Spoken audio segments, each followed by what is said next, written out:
Hey, I'm Dylan at Western Bike Works, and this is WTF WBW episode 10, Wheel Size for Wheel.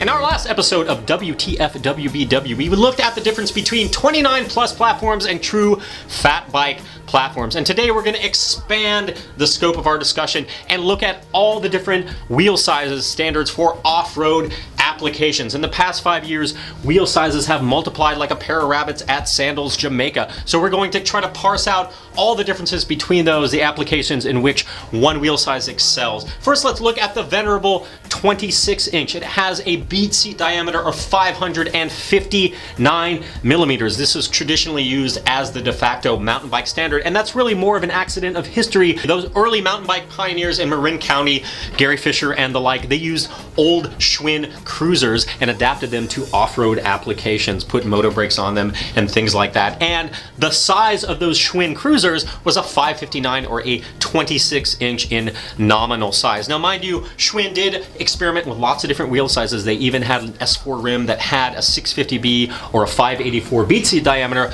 but their cruisers were 559, and that's what the early mountain bike pioneers adapted for off-road use. And so that kind of became the de facto standard. And mind you, there weren't lots of options other than that for off-road applications. And the 26 inch wheel has tons of benefits in that since it's a smaller wheel, it can be a lot lighter. Less material means it's going to be lighter. Also, smaller wheel means it's going to be a lot stiffer and a lot stronger. If you think about a 20 inch BMX wheel, very small but very stiff and very strong, can take a lot of punishment. So the larger the wheel becomes, the less stable the wheel is laterally. So 26 inch still has a lot of benefits, and that's why it's still the preferred platform for lots of downhill and things like that, because it is a very light, very strong package. And then along came Gary Fisher, and he was an early proponent of the 29 inch wheel. Now the 29 inch wheel, that's the nominal size, but the rim diameter is the same as a road wheel. So a 700C or a 622 millimeter bead seat diameter, that's the same as a 29 inch mountain bike wheel. So you could, in theory,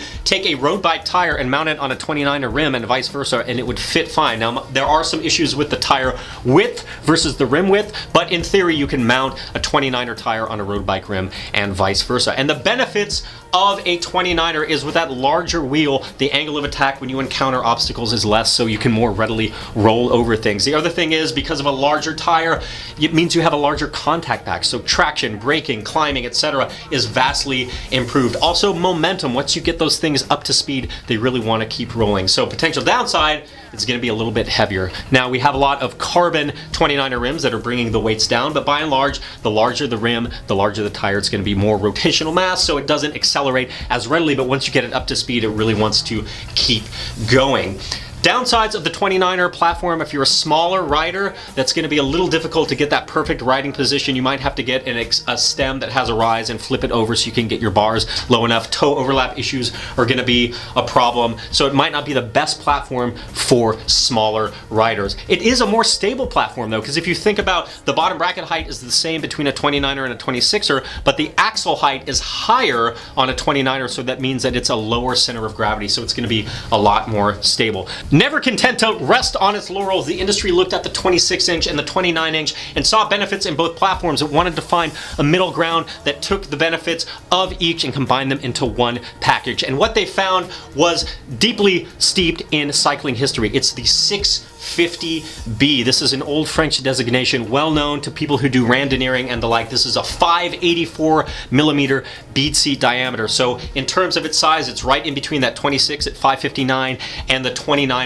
at 622. So a 584 bead seat diameter. And little piece of cycling history is arguably the first mountain bikes ever were not the folks in Marin riding old Schwinn cruisers, but a group of riders in Paris, the Vélo Cross Club Parisien, who in the 1950s took some 650B randonneur bikes, outfitted them with some flat bars and some moto parts, and used them for off-road applications. So one could say that those were the true early pioneers of the mountain bike, and they used the 650B. So we've kind of come full circle as an industry, starting with 650B and coming back to it. And what it does is it allows you to get that lightweight, stiff, laterally strong platform of the 26-inch wheel, but it also gives the momentum, the larger contact packs, the ability to roll over obstacles that the 29er does, and it's also a lot more versatile for lots of different size riders. So say you're a smaller rider that wants to take advantage of a 29-inch wheel, the larger contact packs and the like, but you really can't fit well on a 29er, the 27.5 or the 650B is probably the perfect